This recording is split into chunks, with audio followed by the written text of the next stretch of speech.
Hi, this is Scott Bradfield. This is Reading Great Books in the Bathtub, the only weekly lecture or talk that on YouTube that answers the perennial question, can great works of literature be read in the bathtub? And if they can't be read in the bathtub, why should we bother? This is the scab-free edition. All the little my tiny scabs from last week have fallen off, and I've become beautiful, or more beautiful than I was. And what other interesting? I got my hair cut.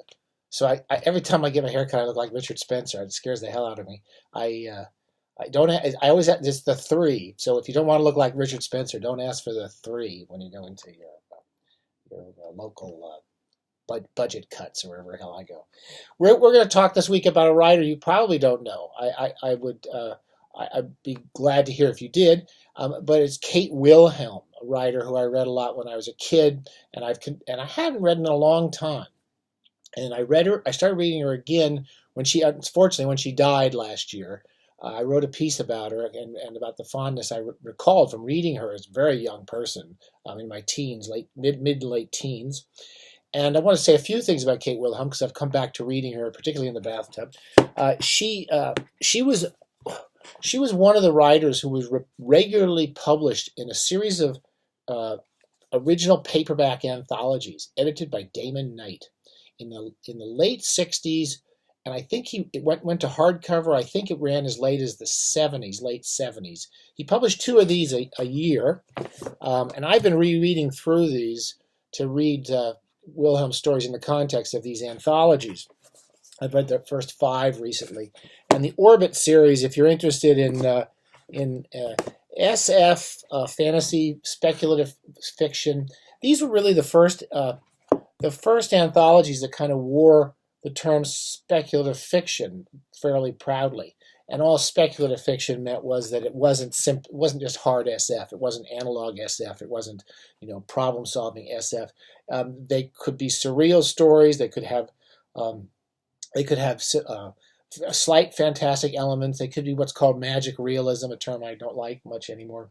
They could have all sorts of types of fiction, and Damon Knight was really one of the first really good editors to kind of release the energies. He seemed to produce a lot of important writers and to help a number of writers gain attention. This is really considered the sort of serious venue for good speculative fiction in the 60s and 70s. Damon Knight was a science fiction writer who one of the early fans, really interesting guy. I never met him, but he had written SF of his own. He was a science fiction writer, and then he went and wrote edited these anthologies. And he must have been a great editor because there's almost never a bad story in these. And even 50 years later, I read through the first 5 volumes in the past couple of months, and they're rarely I don't think there's a bad story in it. There's some weak stories. And it takes a while to get the series going. I thought the first volume was a little boring, with only a few possible stories of interest. But I remembered many of the stories vividly, and the stories I remembered most vividly were the ones by Kate Wilhelm. I'll say a few things about Kate Wilhelm. I met her once very briefly. She was in every volume, I think, of Orbit. She would have one story, sometimes 2 stories. She had been married before.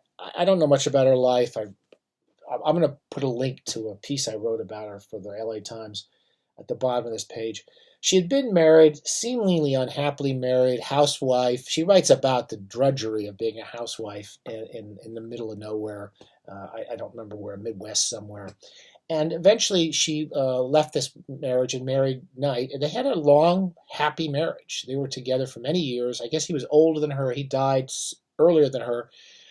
And during the richest period of their life that other people saw, their whole life was probably good, but she was writing these stories. So she started off writing stories for science fiction magazines, Alfred Hitchcock kind of suspense magazines, and I want to say a few things about the single author collection. So this seems to be that one of the reasons short stories are poorly read, I think, is that we only really see them in these big, ugly school anthologies, 50 great short stories or 90 great stories by Asian Americans or 30 stories by Irish nationalists or whatever. There's all these different like topic collections, pre-war stories, post-war stories, Vietnam stories, and as subjects, the stories about, I don't know, stories about mind control or stories about holidays, those types of anthologies. The best ways to read short stories are either in a kind of a series like this. We have one editor who's actually sharing a certain clarity of his interests and is attracting writers he finds particularly interesting, and he really kind of introduces you to a number of writers. Many of the writers who came out of orbit went on to become incredibly successful writers. Gene Wolfe is the most famous one. There's a couple terrific Gene Wolfe stories in these early volumes. And he wrote some of the best early stories. Norman Spinrad's in here. Harlan Ellison's got a good story in one of these. So you can have somebody who's kind of, and then introducing new writers. James Salas starts off in here, bringing back Joanna Russ's early stuff. I do want to definitely read a book or two by Joanna Russ in the bathtub soon. And basically coming back to Wilhelm. So you can either read them in these kind of anthologies, and there's nothing like this today. I can't think of any magazine or journal that's worth reading every issue. I certainly can't read the New Yorker regularly. I might see a story in there that's good. There's no journal or regular publishing venture that I know about that I could sort of expect every story to be worth reading. So that's one possibility. The other one is to go to the single author collection. Now, this is one of the earliest. This is Wilhelm's second collection. It's called The Downstairs Room. And I've always pushed people to read just single author collections, not the best of Kate Wilhelm, not Kate Wilhelm stories about clones, but the individual volumes that she writes and publishes during her lifetime, because they have a certain clarity and a sort of formal connection to each other, and you sort of see a period of her life as she's learning to write. This is a really interesting volume to see Wilhelm emerging as really, I think, a great short story writer. Many of the stories in here are good, but not great. There's no bad stories in it. She's very much a kind of she's very different from the SF writers who became famous. Ursula K. Le Guin died recently, and understandably received a lot of attention for her life's work. Wilhelm died, and very few people seem to talk about her. That I noticed. Her work is very different. She doesn't write kind of galaxy-spanning science fiction. She mixes up certain types of realistic stories. She does slightly fantastic stories. And then in her richest period, which are these orbit stories, she writes some incredibly complex stories, which I want to talk a bit about. So in Downstairs Room, we start to see this kind of the great Wilhelm emerging from these stories. It's why it's fun to read it almost in sequence. She starts off with her first book of stories, I think were slightly more conventional SF stories, called The Mile-Long Spaceship. And this is the first one, again, it says speculative fiction. So it's one of the first times when I was a kid I remember seeing someone use the term speculative fiction. Now it's kind of trendy. It was the first time I ever saw anyone do it. This is 60 years ago, 50 years ago. Right? And it was an original paperback. So some of the early stories are kind of conventional, but never quite conventional, because there's always that kind of Wilhelm sensibility. She's politically smart. She's I want to call her, she's concerned about the way women are treated. She's concerned about the way relationships between men and women often end in violence against women.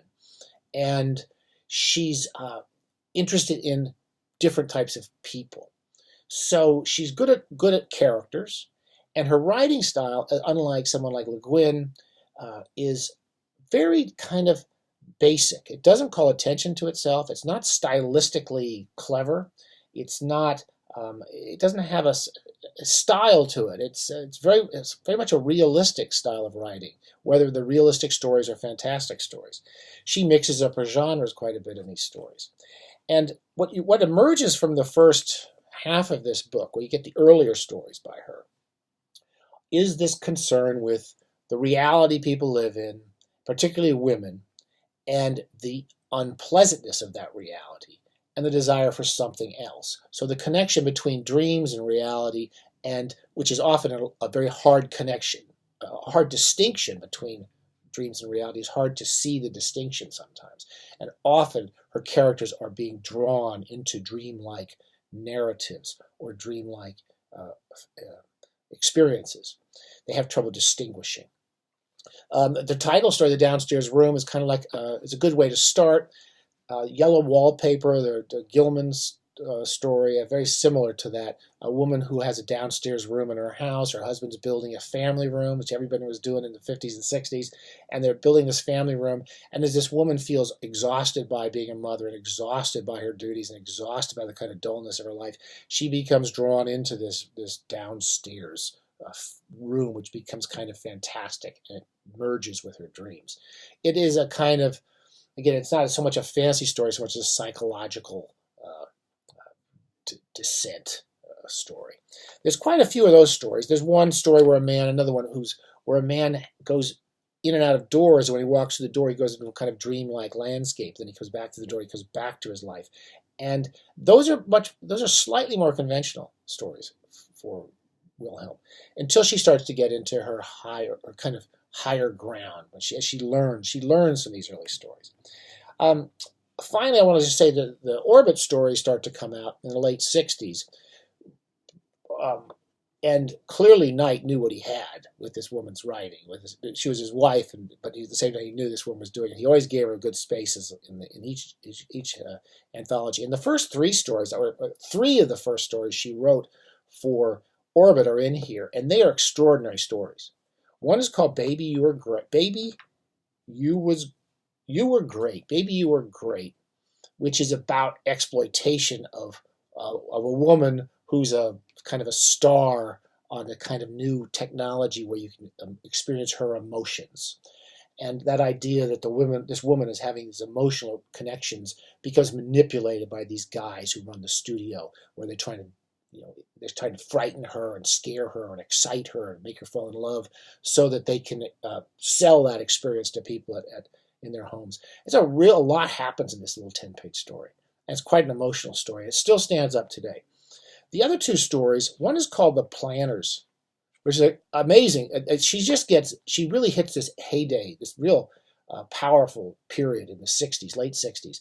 The Planners is a very hard story to describe, but it's one of the first ones where the connection, we don't know when we're in reality and when we're in dreams. And in The Planners, the central character is a man who's working at the scientific research lab where they're observing a bunch of apes who don't know they're being observed by human beings. And they're trying to make those apes more intelligent.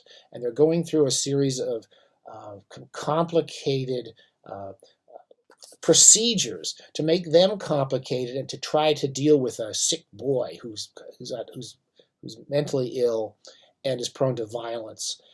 And I don't want to say too much more because it's a very complicated story. I actually still don't understand where one of the dream characters is coming from. I just reread the story again after years. But it's a very powerful story about the way research facilities misuse the people in them, not simply the patients, but the people that work there. Something that's going to come back in Wilhelm's work quite a bit throughout the 60s and 70s, in both her stories and her novels.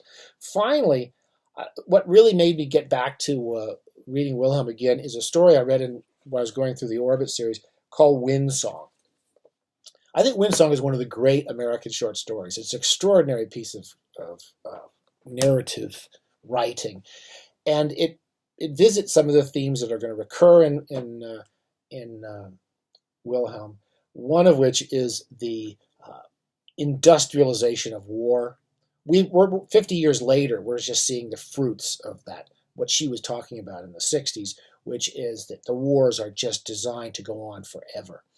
And it's another story where we start off in a dream sequence in which the central character, who's one of the research scientists at a facility, which is trying to design a giant computer that can control all military efforts by the U.S.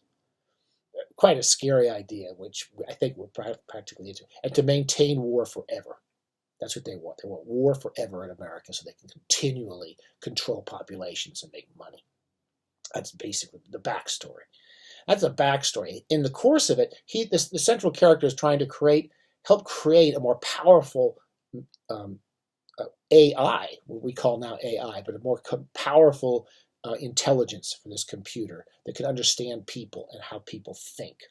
And in the course of it, he's hooked up to electrodes, and his dream life is translated into data for this computer. And in the course of the story, we're watching a man who's really becoming more like a machine, just as they're trying to make this computer more human. And we start to watch his dreams and his reality merge. And if you have to read the story really carefully. I have to say, I read the story first when I was a kid. I didn't understand some of the Wilhelm stories. I knew there was something great there, but I didn't always understand them. And they're very hard to follow in a way. Sometimes you have to pay a lot of attention to them, but they're worth it. And this story takes you to the end, to a scene which I think is one of the most powerful scenes I've read in a short story, which is where this guy who's been, kind of being dehumanized by this experience, basically just jettisons this memory, this rich memory of a woman who he loved when he was a kid, and gets into the car with his wife, and they drive off. And she does a few things in that scene which I think are just kind of brilliant.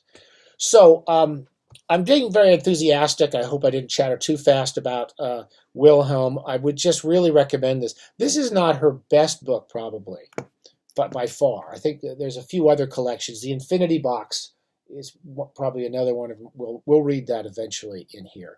But I think as a single volume, it's really worth reading to see a writer developing. All the stories are good. They're all concerned with real things, and they're all absorbing, and they all do something a little different than the traditional thriller story or science fiction story or fantasy story. They do something different every time. She went on to write spent the last part of her life writing a lot of thrillers and mysteries and courtroom drama types novels. But and we may read some of those eventually too. But I really recommend Kate Wilhelm. The short stories, you're going to learn a lot. You're going to see some real amazing writing in some of these, especially with the way she structures her stories. And then if you get a chance, pick up some of these old Orbits. I love the covers. I don't know. I forget. I don't know who this artist is. I've got to find out. It's not in there. I know. I mistakenly said it was Richard Powers. I think that's Richard Powers. I think, who's one of the great '60s. He does all these kind of lava lamp type things. I may be wrong. So I've been corrected before. And if you do know who this artist is, he did most of these great paperback covers for Orbit.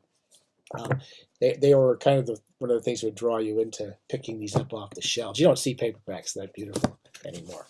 Okay, sorry I went on to. I hope I gave you some sense of what Wilhelm can do and why she's worth reading, and why it's kind of unfair that of all the writers from that period, she deserves to be remembered much better than she is. Okay.